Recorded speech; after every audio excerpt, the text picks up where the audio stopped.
안녕하세요, 대북입니다. 이번 영상은 아마 앞으로도 제가 잘 다루지 않는 내용에 대해서 영상을 찍을까 합니다. 썸네일에서 보셨듯 부동산 시장과 주택 경기에 대해서 이야기를 드릴 텐데요. 이 부분이 제 전문이 아니라기보다는 과거에 제가 블로그로 이런 것들에 대해서 남겼을 때 제 본업에 지장을 줄 만큼 문의가 많아서입니다. 제가 미리 이야기를 드리면 이번 영상과 다음 영상에 대한 문의는 받지 않습니다. 그냥 보고서 도움이 되신다 싶으신 분들만 보시면 될 것 같습니다. 제가 부동산 기본을 영상으로 남길 때도 이야기 드렸지만 부동산은 운이 아닙니다. 주식이나 사업처럼 지나치게 복잡하거나 어렵지도 않아요.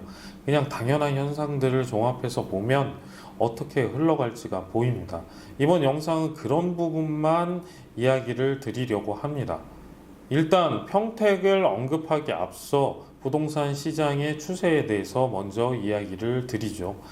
이거는 영상으로 남기려고 했는데 늦었던 임대차 3법.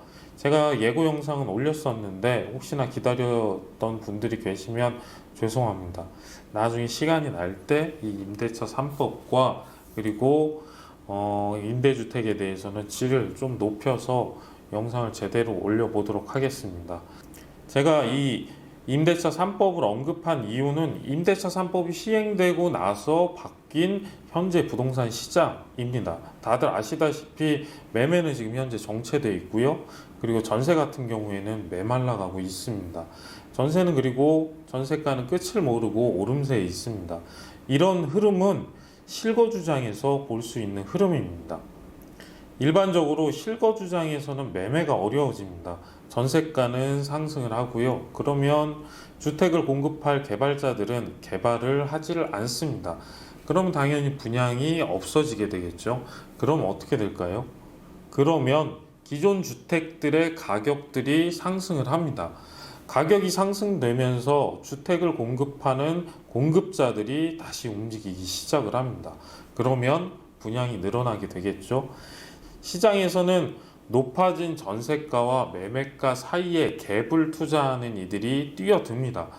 주택의 가격이 꾸준히 상승을 하니까요. 이때부터는 실거주를 하는 이들만 주택을 사는 것이 아니라 투자 수요가 본격적으로 움직입니다. 유동성이 주택시장에 흘러 들어가는 거죠. 이걸 유동성 장이라고 하죠. 이게 부동산 시장의 상승장이라고 불리는 움직임입니다. 이후 한창 잘 분양되었던 주택들이 이제 입주를 시작을 합니다. 그러면 그 입주 물량이 많아지면 많아질수록 전세 가격이 하락을 합니다. 그리고 이러한 공급이 많아질수록 주택의 가격은 서서히 하락을 하거나 매물들이 멈추고 사라집니다.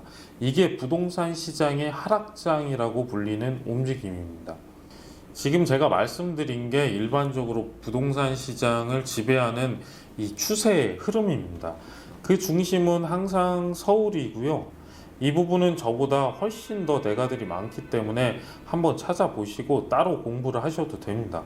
아파트로 진짜 돈을 벌고 싶으신 분들은 어느 아파트가 얼마더라, 어느 지역에 이 아파트가 뜨고 있다, 이런 돈만 벌기 위해 이제 소위 전문가들이라고 가장한 사기꾼들한테 당하지 마시고요. 시장 자체를 보는 분들에게 배우세요. 그러면 자연스럽게 가격이 오를지 내릴지 알게 됩니다. 이런 것들이 운이라고 하시는 분들은 10중 팔고 이제 하락장이 오면 벌었던 돈도 다 사라지게 됩니다. 왜 벌었는지 모르니까요. 한 가지 더 이야기를 드리면 금리가 어떻다, 외국은 어떻다, 그리고 경제가 현재 어떻다라고 이야기를 하면서 그 말이 이제 부동산의 주체적인 흐름인 것처럼 이야기하는 사람들은 부동산을 모르는 겁니다. 그런 것들은 이제 부동산 시장에 영향을 미치는 변수가 될지언정 주 흐름은 될 수가 없습니다. 이런 분들은 또 피하셔야 합니다. 10년 넘게 부동산에서 이 변수들을 대한민국 최고처럼 이야기하던 사람들을 수없이 많이 봤습니다. 지금은 거의 없죠. 몇 년이면 사라질 겁니다. 지금도 앞으로 부동산 흐름이 이제 변곡점을 맞게 되면 없어질 사람들 엄청 많을 거예요.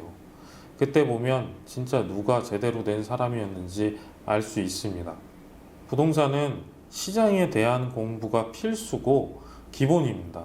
제가 부동산 시장에 대한 공부를 하면서 느낀 건 아무리 부동산을 많이 접한 사람이라고 하더라도 시장에 대한 공부를 따로 하지 않은 사람은 부동산이 어떻게 흘러가는지 모릅니다.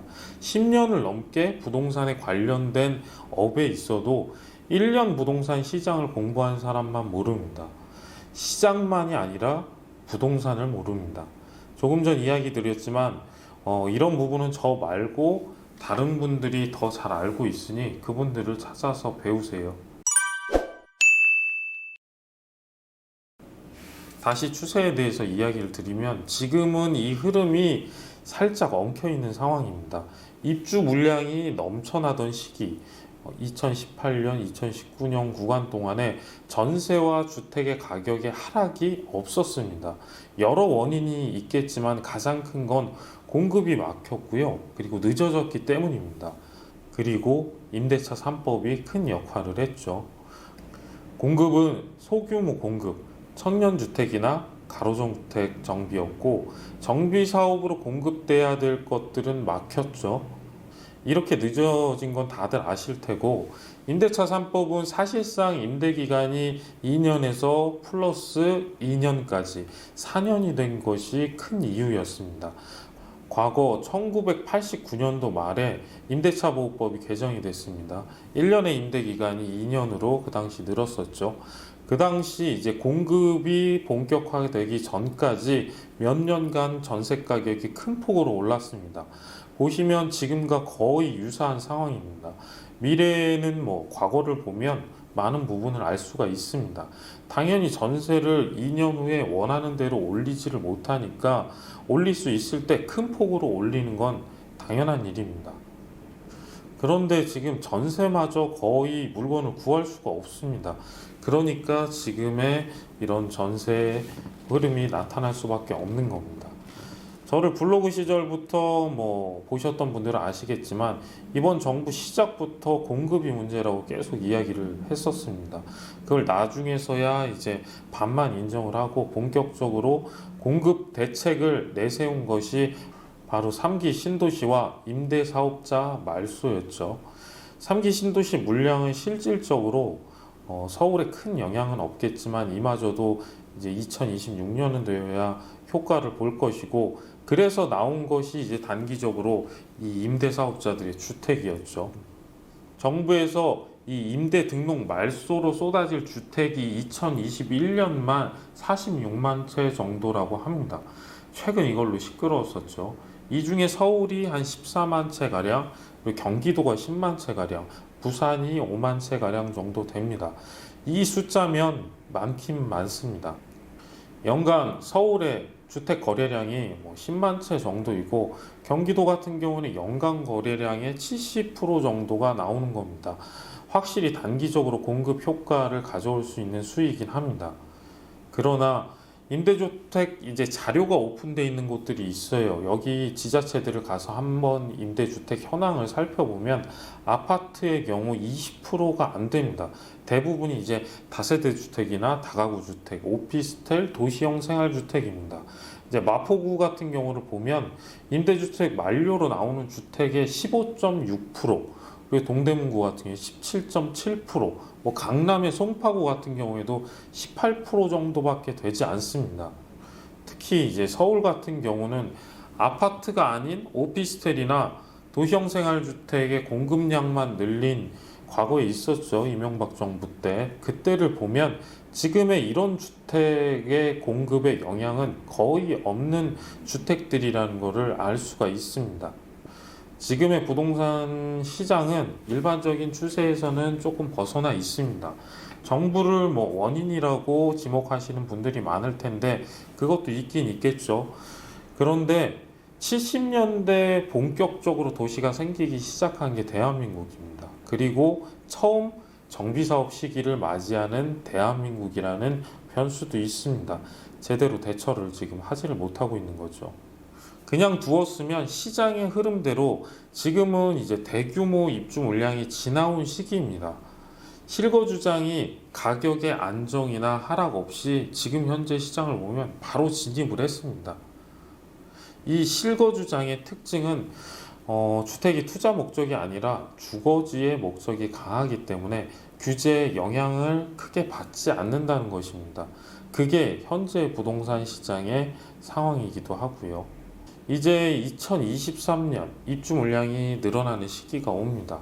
그리고 3기 신도시가 입주하는 2020년 후반에 이때도 입주 물량이 늘어나죠. 이 흐름에 기초하여 이제 시장은 움직이게 돼 있습니다. 아마도 이런 이야기를 처음 접하신 분이라면 단번에 이해하기가 어려우실 수도 있어요. 이런 부분만 연구하고 공부를 하시는 분들이 있으니 이제 그런 분들에게 제대로 한번 익히시길 추천해 드립니다. 저도 사실 시장을 읽을 정도지 그분들처럼 앞서 나가지는 못합니다. 이제 그럼에도 제 분야가 있고 최소한 지역의 이제 순환 움직임은 저 역시 이제 자신 있는 부분이기 때문에 그걸 이제 평택에 대입해서 이야기를 드려보도록 하겠습니다. 평택은 이제 부동산 시장 추세에 크게 영향을 받는 지역은 아닙니다. 입지상 서울과 이제 거리가 떨어져 있어요. 전형적으로 실거주 위주의 지역이라고 볼 수가 있습니다. 이제 다만 이제 그런 지역에 투자를 유발할 수 있는 삼성이 들어옵니다. 그리고 평택 평야라는 이미지에서 산업단지가 이제 가장 많아지는 산업도시로 바뀌고 있습니다. 이는 이제 유동성 시장의 일부 흐름이 평택에도 진입을 할 수 있다는 뜻이기도 합니다. 물론 서울과 서울 주변에 있는 도시만은 못합니다. 평택의 이제 미분양 해소 및 그리고 최근에 아파트 가격들이 상승을 했었죠. 그리고 현재 조성되어 있는 이제 프리미엄이 붙은 것들은 최근 이제 강타했던 아파트 가격 상승의 추세에 영향을 받긴 했습니다. 그래도 그거는 사실 금액이 비교가 되진 않죠. 사실 이거는 추세의 영향이라기보다는 그 지역에서 가장 살고 싶은 도시가 생겨서 이동이 되는 순환적인 움직임이라고 보시면 됩니다. 제 영상 중에 이제 부동산 기본을 보고 이해하신 분이라고 그러면 다 아실 거고 제가 제 채널이 아닌 곳에서도 살짝 언급을 했던 이야기들입니다. 실거주 지역의 특징은 추세에 큰 영향을 받지 않는다는 것입니다. 그 중에서도 상승이 더 그렇습니다. 유동성이 이제 흘러야지 상승이 본격적으로 이루어지는데 그 유동성이 이제 흐르지가 않아요. 대신 이제 하락은 조금만 하락해도 비율적으로 보면 되게 크게 와닿습니다. 지금까지의 평택은 이러한 흐름이 이어지는 도시였습니다. 그러나 앞으로 평택은 조금 다릅니다. 추세의 영향도 있을 뿐더러 이 순환적인 움직임이 도시를 지배할 것이기 때문입니다. 부동산으로는 이 두 개의 거대한 폭풍이 앞으로 10년 이상 몰아칠 곳이 평택입니다. 이제 제가 평택 지도를 보면서 이야기를 계속 이어나가도록 하겠습니다.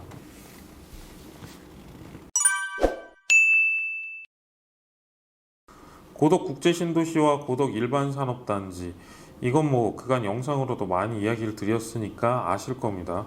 다른 건 몰라도 지금 평택하면 고덕이죠.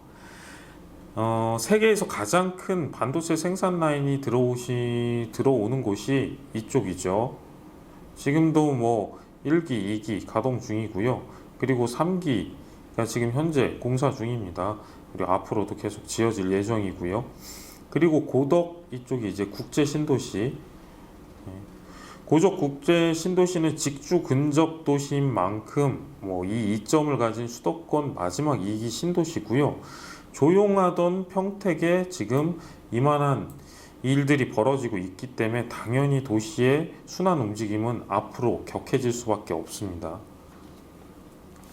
그 다음이 이제 미군 부대가 이전한 팽성입니다. 팽성은 이쪽이죠. 여기 나오진 않는데 위성지도로 보면 이쪽에 지금 가려져 있는 이 부분이 전부 다 미군 부대예요. 가려져 있죠, 위성 사진이. 전국에 이제 미군 부대 대부분이 이전을 해온 만큼 지역 경제에 미치는 영향도 큽니다. 지금 평택 내에서 움직일 수 있는 곳이 별로 없어서 여기에 계신 분들이 주말이면 평택역으로 가서 이태원으로 올라가고 있어요, 지금. 이 수요가 앞으로 평택에 머물면 영향력이 갈수록 커질 겁니다.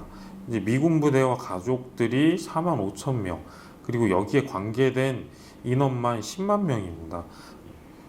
방위비의 큰 부분이 인건비인 만큼 이제 선순환이 될 수 있는 장소가 평택 내에서 마련이 돼야겠죠.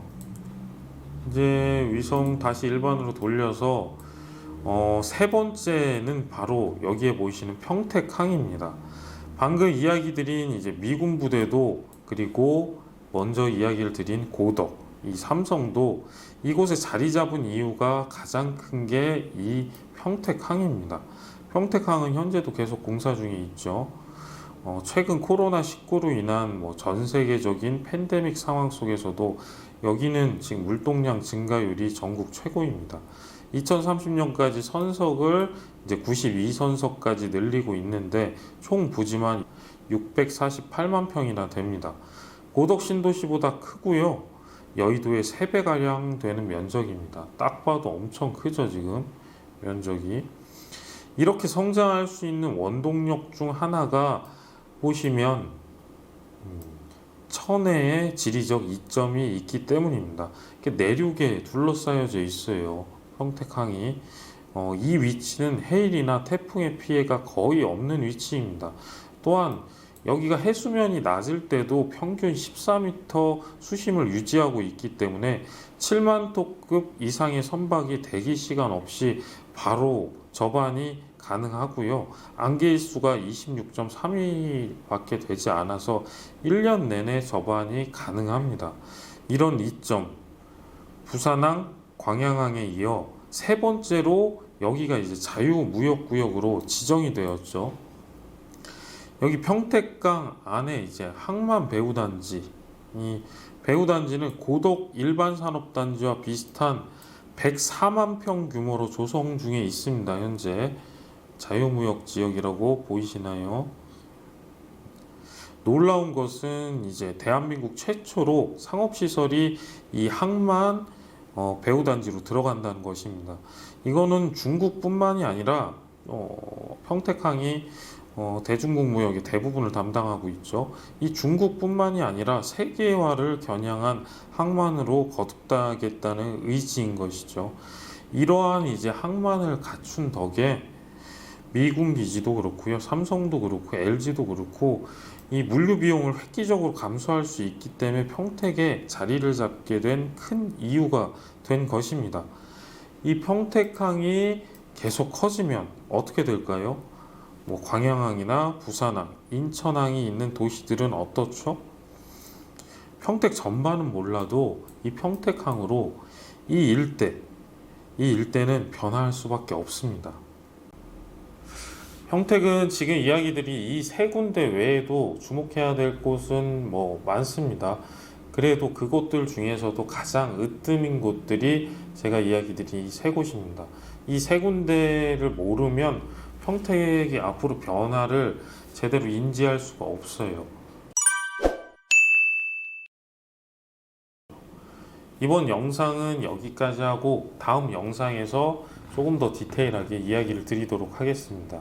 관심이 이제 많은 건 주택 경기일 테니까 주택 경기를 제가 포함해서 앞으로 평택의 발전이 어떻게 이루어질지 예측해보는 시간을 갖도록 하겠습니다. 오늘 이야기한 이 세 군데 외에도 주요 지역은 모두 이야기 드리도록 하겠습니다. 그리고 마지막으로 다시 이야기를 드리겠지만 어디가 오를까, 어느 아파트가 좋을까, 그리고 아파트 자산은 어떻게 관리를 해야 될까, 세금은 어떻게 처리할까, 이런 문제로 문의는 받지 않고 있습니다. 예전에는 제가 비시즌에 유료로 이런 상담을 받았는데요. 시간만 너무 걸리고 제 본업에 너무 지장이 가더라고요. 처음 고동에 제가 내려와서 몇 달 전에 유명한 이제 이 동네 온라인 모 카페에서 제 광고도 할 겸 무료로 뭐 100개 정도의 질문을 서너 차례 받은 적이 있었는데 뭐 역시나 제 생각과 별 다를 바가 없더라고요. 대부분 비슷비슷한 질문들입니다. 그리고 그건 투자의 본질이 아닙니다. 그래서 제 영상을 그냥 투자의 작은 안내서라고 생각을 해주시고 봐주셨으면 좋겠습니다. 제 영상이 도움이 되셨다면 좋아요, 구독, 알람 설정까지 잊지 마시고요. 이상 대북이었습니다.